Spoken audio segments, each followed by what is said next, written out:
നമസ്കാരം. എല്ലാ മനഃപ്രേക്ഷകർക്കും നമ്മുടെ ഈ ചാനലിലേക്ക് സ്നേഹം നിറഞ്ഞ ഹൃദയം നിറഞ്ഞ സ്വാഗതം. നമ്മൾ പറയാൻ പോകുന്ന വിഷയം ഏഴരശനി, കണ്ടകശനി, അഷ്ടമശനി ദോഷമുള്ളവർക്ക് വ്യാഴമാറ്റം ഗുണം ചെയ്യുമോ എന്നൊരു ചോദ്യമാണ് നമുക്കിവിടെ കമന്റ് ബോക്സിൽ വന്നിരിക്കുന്നത്. സ്വാഭാവികമായിട്ട് നമുക്കൊരു ന്യായമായ ചോദ്യങ്ങൾക്കെല്ലാം നമ്മൾ മറുപടി കൊടുക്കാറുണ്ട്. അത് എല്ലാവർക്കും ഒരുപാട് പേര് ഇതേ വിഷയം ചിന്തിക്കുന്നുണ്ടെന്ന് നമുക്ക് ബോധ്യമായാൽ അത് വീഡിയോ ആയിട്ട് നമ്മൾ ചെയ്യാറുമുണ്ട്. ഇവിടുത്തെ വിഷയം എന്താണെന്ന് വെച്ച് കഴിഞ്ഞാല് വ്യാഴം എന്ന് പറഞ്ഞു കഴിഞ്ഞാല് നിയന്ത്രണത്തിന്റെ എല്ലാ ഗ്രഹങ്ങളെയും നിയന്ത്രിക്കാൻ ഒരു പവർ, എല്ലാ ഗ്രഹങ്ങളെ നമുക്ക് കൺട്രോളിങ്ങിന്റെ ഒരു ഗ്രഹം കൂടിയാണ് വ്യാഴം. ആ വ്യാഴം നമുക്ക് ശുഭസ്ഥാനത്ത് നിൽക്കുന്ന ഒരാൾക്ക് ആ ഏഴശനി ആയാലും കണ്ടകശനി, അഷ്ടമശനി ആയാലും ഇവൻ ശനി ദശയായാലും ശനി അപഹാരമായാലും രാഹുദശയായാലും കീർദശയായാലും ഒന്നും നമുക്ക് അത്രയും ദോഷമായിട്ട് ബാധിക്കുകയില്ല. അതിന്റെ നീചത എല്ലാം ഈ വ്യാഴം കൺട്രോൾ ചെയ്യുന്ന അവസ്ഥ വരും. ഇപ്പൊ നമുക്കിവിടെ പ്രധാനമായിട്ട് നമ്മൾ വ്യാഴമാറ്റത്തിന്റെ ഫലം ചെയ്തിട്ടുണ്ടായിരുന്നു.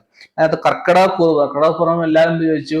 കർക്കിടകക്കൂറുകാർക്ക്, അതായത് പുണർതം, പൂയോ, ആയില്യം നക്ഷത്രക്കാർക്ക് ശനി ദോഷമല്ലേ, അവർക്ക് അഷ്ടമശനിയല്ലേ, എങ്ങനെ തിരുമേനി അവർക്ക് വ്യാഴം പഴം നിൽക്കുന്നതിന് ഗുണം ഉണ്ടാവും എന്നൊക്കെ പലരും ചോദിച്ചു. അപ്പൊ നമുക്ക് വ്യാഴം പഴം നിൽക്കുന്നതിന്റെ ഗുണങ്ങൾ ഇതാണ്. വ്യാഴം പഴന്നല്ല നിൽക്കുന്നത്, ശുക്രക്ഷേത്രത്തിലല്ലേ നിൽക്കുന്നത്, നീചനായിട്ടല്ലല്ലോ, ഉച്ചനായിട്ടല്ലേ നിൽക്കുന്നത്. പിന്നെ അതിന് ഭയപ്പെടേണ്ട ആവശ്യം എന്താണ്? തന്നെയല്ല, സർവേശ്വരകാരകനും ഭാഗ്യകാരനാണ് വ്യാഴം. നമ്മൾ ചെറുപ്പത്തിൽ പഠിച്ചിട്ടുണ്ട്, വ്യാഴത്തിന് മറ്റുള്ള ഗ്രഹങ്ങളെ അപേക്ഷിച്ച് ഭാരം കൂടുതലാണ്, വലിയ ഗ്രഹമാണ് വ്യാഴം. മറ്റുള്ള ഒരു ഗ്രഹങ്ങളെ എല്ലാം നിയന്ത്രിക്കാനുള്ള കാന്തിക ശക്തി വ്യാഴത്തിനുണ്ട്.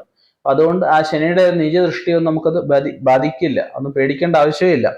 അപ്പൊ നമുക്ക് അത് അടുത്ത വൃശ്ചികക്കൂറാണ്. വൃശ്ചികക്കൂറിന് 7 നിവൃത്തി ഭാഗത്താണ് വ്യാഴം നിൽക്കുക. എല്ലാ വിഷയങ്ങളെയും തട്ടി നീക്കി തടസ്സങ്ങളെ എല്ലാം ഉന്മൂലനം ചെയ്ത് മുന്നോട്ട് പോകുന്ന അവസ്ഥയാണ്. വിവാഹം നടക്കാത്തവർക്ക് വിവാഹം നടക്കാന്, അതുപോലെ നല്ല ജോലി ലഭിക്കാന്, നമുക്ക് ഇഷ്ടപ്പെട്ട വസ്ത്രം, അന്നം ഇവയൊക്കെ ലാഭത്തിൽ ലഭിക്കാനൊക്കെ സാധിക്കുന്ന സമയമാണ്. ഇപ്പൊ ഇതില് 4 ശനി നിൽക്കുന്നു, കണ്ടകശനിയാന്ന് പറഞ്ഞ് പേടിക്കേണ്ട ആവശ്യമൊന്നുമില്ല. അതിനെ നമ്മൾ ഭയപ്പെടേണ്ട ആവശ്യമേ ഇല്ല. അപ്പൊ അത് ഭയപ്പെടാതിരിക്കുക. പിന്നെ പറയും ചിങ്ങക്കൂറ് പറയും 10-ലല്ലയോ വ്യാഴം നിൽക്കുന്നത്, 10 വ്യാഴം കർമ്മമേഖല മുടിയത്തില്ലയോ എന്നൊക്കെ ചേര് ചോദിക്കും. അങ്ങനെയൊന്നുമില്ല. നമ്മൾ പ്രവർത്തിക്കുന്നതനുസരിച്ച് ഗുണം കിട്ടുന്ന അവസ്ഥയാണ് 10 വ്യാഴം നിൽക്കുന്നതോട് പറയാൻ പറ്റുന്നത്. പിന്നെ ചിങ്ങക്കൂറുകാർക്ക് ഉണ്ട് 2025 മാർച്ച് 29 വരെ കണ്ടകശനിയുണ്ട്. പക്ഷെ കണ്ടകശനിയെ പേടിക്കണ്ട, 10 വ്യാഴം നിൽക്കുകയല്ലേ. അപ്പൊ അതിന് ശനിക്കാണെങ്കിൽ ശനിയാഴ്ച വ്രതം എടുക്കുക, ശാസ്താക്ഷത്രത്തിൽ വല്ലപ്പോഴും നീരാഞ്ജനൊക്കെ വഴിപാട് കഴിക്കുക. അതിലൂടെ നമുക്ക് ശനിയെ ഉള്ള ഒരു മൈന്യൂട്ട് ദോഷമായാൽ പോലും നമുക്ക് നിവൃത്തി വരുത്താവുന്നുള്ളതേ ഉള്ളൂ. പിന്നെ ഉള്ളത് മകരക്കൂറ. മകരം, കുംഭം, മീനം, മേടം, ഇടവം. 5-ലാണ് വ്യാഴം നിൽക്കുന്നത്. 2-ല് ശനി നിൽക്കുന്ന പറഞ്ഞ് മകരക്കൂറുകാർ പേടിക്കേണ്ട ആവശ്യമൊന്നുമില്ല.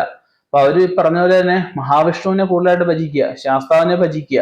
അതിലൂടെ നമുക്ക് ആ ഏഴശനിയുടെയും കണ്ടകശനിയുടെയും അഷ്ടമശനിയുടെയും എല്ലാ ദോഷങ്ങളും നമുക്ക് മാറും. അതിന് ടെൻഷൻ അടിക്കേണ്ട ആവശ്യമില്ല.